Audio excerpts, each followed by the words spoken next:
വിശദമായ വാർത്തയിലേക്ക്.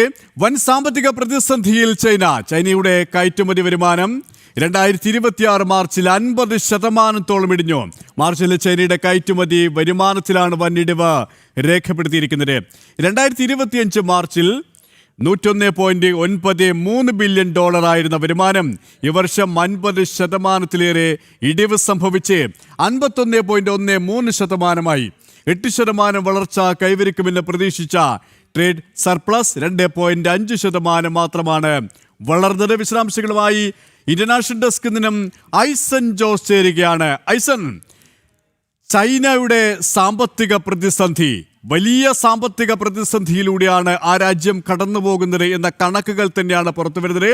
ഏത് സാഹചര്യത്തിലാണ് ചൈനയ്ക്ക് ഇങ്ങനെ പ്രതിസന്ധി, വലിയ രീതിയിലുള്ള പ്രതിസന്ധി നേരിട്ടത്? അതിൻ്റെ കാരണങ്ങൾ സാമ്പത്തിക വിദഗ്ധർ വിലയിരുത്തുന്നത് ഇത്തരത്തിലാണ്.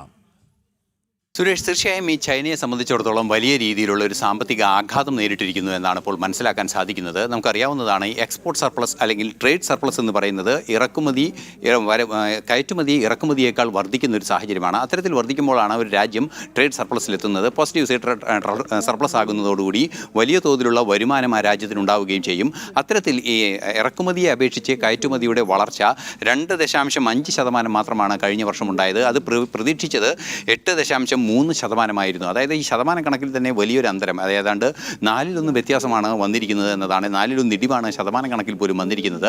അതിൻ്റെ പ്രധാന കാരണമെന്ന് പറയുന്നത് ഈ ഇറക്കുമതി വർദ്ധിക്കുകയും അതേസമയം കയറ്റുമതി കുറയുകയും ചെയ്തതോടുകൂടിയാണ് ഈ ട്രേഡ് സർപ്ലസിൻ്റെ വളർച്ചയിൽ വലിയ രീതിയിലുള്ള ഒരു ആഘാതമുണ്ടായത്. നേരത്തെ നമുക്കറിയാവുന്നതാണ്, കഴിഞ്ഞ മാർച്ചിൽ, അതായത് 2025 മാർച്ചിൽ $51.13 ബില്യൺ ആയിരുന്നു.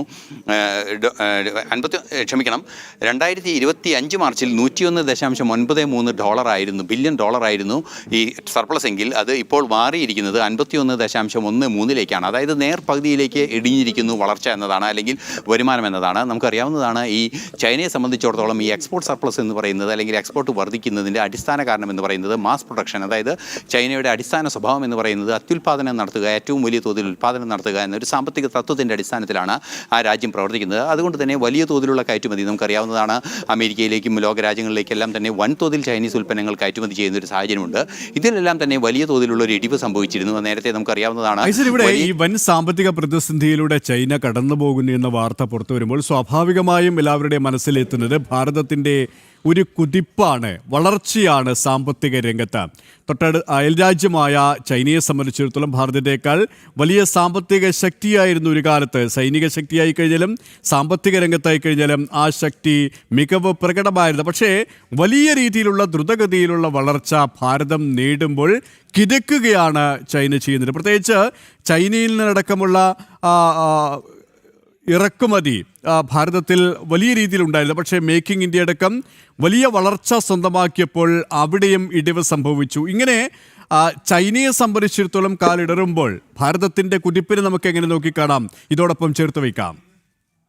തീർച്ചയായും സുരേഷ്, ഭാരതത്തെ സംബന്ധിച്ചിടത്തോളം വൻതോതിലുള്ള ഒരു സാമ്പത്തിക വളർച്ച നേടുന്ന ഒരു സാഹചര്യമുണ്ട്. ട്രേഡ് സർപ്ലസിൽ എന്നല്ല, എല്ലാ ഓവറോൾ ഡെവലപ്മെൻറ്റിൽ രാജ്യത്തിൻ്റെ ഒരു വികസനം എന്ന് പറയുന്നത് അതിൻ്റെ ട്രേഡിൽ കൃത്യമായി കാണാൻ സാധിച്ചിരുന്നു. നേരത്തെ നമുക്കറിയാവുന്നതാണ്, തൊട്ടയൽ രാജ്യമായ ചൈനയെ സംബന്ധിച്ചിടത്തോളം ഇത്ര തോതിലുള്ള വളർച്ച നേരത്തെ ഉണ്ടായിരുന്നില്ല. അതിവേഗം വളരുന്നൊരു സമ്പദ് വ്യവസ്ഥയാണ് ഭാരതമെങ്കിൽ അത്ര വേഗത്തിൽ വളരാത്ത ഒരു സാമ്പത്തിക വ്യവസ്ഥയായി തന്നെയാണ് ചൈന തുടരുന്നൊരു സാഹചര്യമുണ്ടായത്.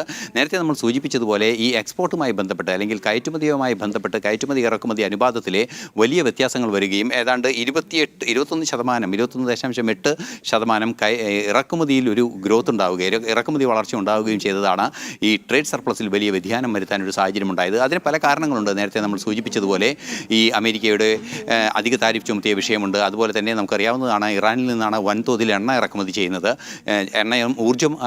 ഊർജ്ജത്തിൻ്റെ ആവശ്യങ്ങൾ വലിയൊരു തോതിൽ നടക്കുന്നത് ഇറാനിൽ നിന്നാണ്. ഇതെല്ലാം തന്നെ പ്രതിസന്ധിയിലാകുന്ന സാഹചര്യം ഈ അടുത്ത കാലങ്ങളിൽ ഉണ്ടാവുകയും ചെയ്തു. 40% ക്രൂഡ് ഓയിലും അതുപോലെ തന്നെ ഗ്യാസും എല്ലാം തന്നെ ഇറക്കുമതി ചെയ്യുന്നത്, നാച്ചുറൽ ഗ്യാസും എല്ലാം തന്നെ ഇറക്കുമതി ചെയ്യുന്നത് ഇവിടെ നിന്നാണ്, അതായത് ഇറാനിൽ നിന്നാണ്. അത്തരത്തിലുള്ള പ്രശ്നങ്ങൾ, ഇറാനിൽ നിന്നും ഇപ്പോൾ എണ്ണ വാങ്ങുന്നത് ചൈന മാത്രവുമാണ്. അത്തരത്തിലുള്ള സാഹചര്യങ്ങളിൽ അതിലും ആ ഒരു ലഭ്യതയിലിടുക എന്ന ഒരു സാഹചര്യം ഈ ഹോർമൂസിലെ പ്രതിസന്ധികൾ ഉൾപ്പെടെ സൃഷ്ടിക്കുന്ന ഒരു സാഹചര്യമുണ്ടായി.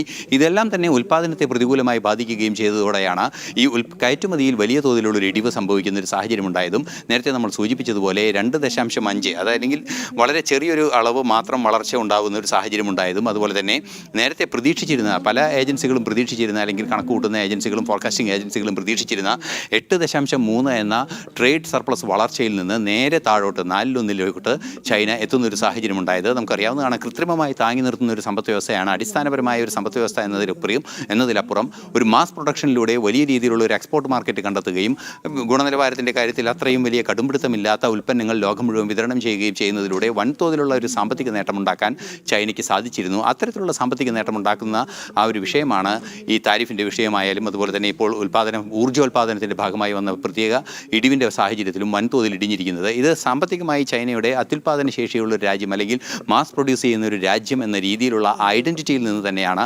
നഷ്ടപ്പെടുത്തുന്നതെന്നാണ് മനസ്സിലാക്കാൻ സാധിക്കുന്നത്. എന്ത് തന്നെയായാലും വലിയ തോതിലുള്ള ഒരു സാമ്പത്തിക പ്രതിസന്ധി, വലിയ ഉലച്ചിൽ ചൈനയിൽ ഉണ്ടാക്കുന്നുണ്ട് എന്നതൊരു യാഥാർത്ഥ്യം തന്നെയാണ്. യെസ്, കടുത്ത സാമ്പത്തിക പ്രതിസന്ധിയിലൂടെയാണ് ചൈന കടന്നുപോകുന്നത്. ഐസൻ ജോസാണ് ഇന്റർനാഷണൽ ഡെസ്കിൽ നിന്നും വിവരങ്ങൾ നൽകിയത്.